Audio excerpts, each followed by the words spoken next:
Hi, my name's Rachelle, and I am a volunteer with the Robert People for Congress campaign. Coming to you today on this beautiful Florida day, actually not too hot for once, just to speak about why I'm volunteering with the campaign and what seat he's running for. So, Robert People is running for District 15 in Florida. District 15 is where I live, and it encompasses um, parts of Hillsborough County, Polk County, and Pasco County. So it has a little bit of Wesley Chapel, Zephyr Hills. It includes Plant City and a little bit of Lakeland. It includes Temple Terrace and a little bit of Tampa. So it's really kind of this little carve out, as we know they like to do with these maps, of a few different counties here in Florida, and it is currently represented by Laurel Lee. We found out at a listening session that we had that a local resident thought that they were still represented by Gus Bilirakis and didn't realize that the districts had changed and the representation had changed. So make sure that you're taking a look at what district you are in. You can do that online at the Florida voter website. See where your district is, make sure you know where you are, and if you're in District 15 and Laurel Lee is your representative, you might want a new one. I tell you my experience as a resident of the district.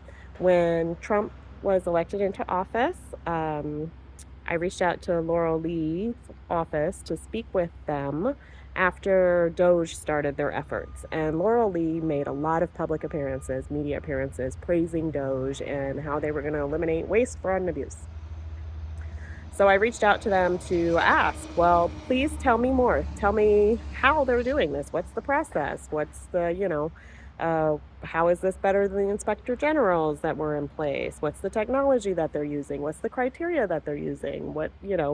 Is there a laid out methodical plan here for how this is going to roll out? And I received no answers.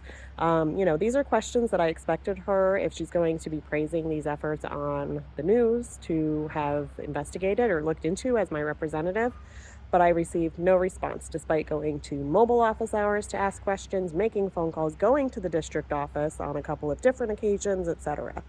Never, ever a response. And of course, we just saw that Doge disbanded, and they were just really a waste of money and have led to people dying around the world because of aid cuts, and have decreased morale in the federal government, and all of the negative impacts that they had, which we will probably not fully know the scope of for a long time to come. So beyond that, the other point that really stuck with me with Laurel Lee was the Big Ugly Bill. She voted for it.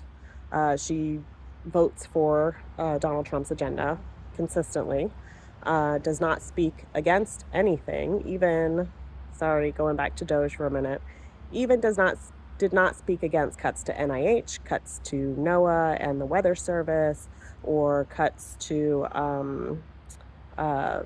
federal workers, even though the VA is in the district, Moffitt Cancer Center is in the district, USF is in the district, and of course we get hit by hurricanes. So all of these things that really impact the constituents and residents here, sorry, that's my dog, she didn't even say anything against that.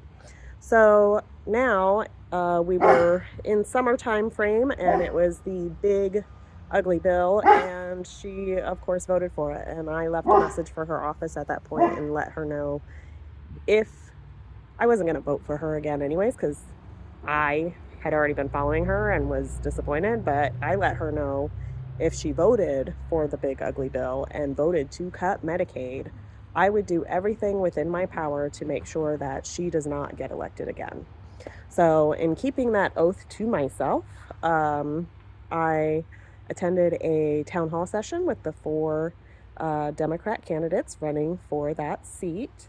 So right now, I don't believe that there is any Republican opposing her, and I don't know of any other party affiliates opposing her at this point. But there are 4 Democrats registered to oppose her. So those are Robert People, Darren McCauley, Kim Overman, and Joe Engel.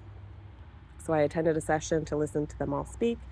And I ended up deciding to volunteer with Robert People's campaign because, for me, his stances were more aligned with my views And he also is very, it's a grassroots campaign, and his focus is on being connected to the community and really representing the community and what the community wants and needs.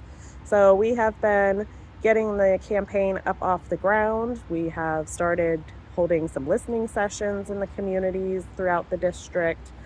We will be doing more of those because we really want to meet with the people, and not just the people that are involved in Democrat clubs or going out to protests and all of that. We want to meet the people who are busy with their everyday lives, who are under the gun of day-to-day stress and really just trying to get through, and this government is making it harder and harder for them. So we will be doing more listening sessions, we will be doing canvassing and all of those great things, and want to reach out to you and invite you to join us. Take a look at the platform, peopleforcongress.com. You can volunteer, you can donate, you could host a meet and greet, or you could just share that he's running. And hey, by the way, did you know who our representative is? Because not everybody does. So just trying to get the word out there, and I hope that you all have a beautiful day. Thank you.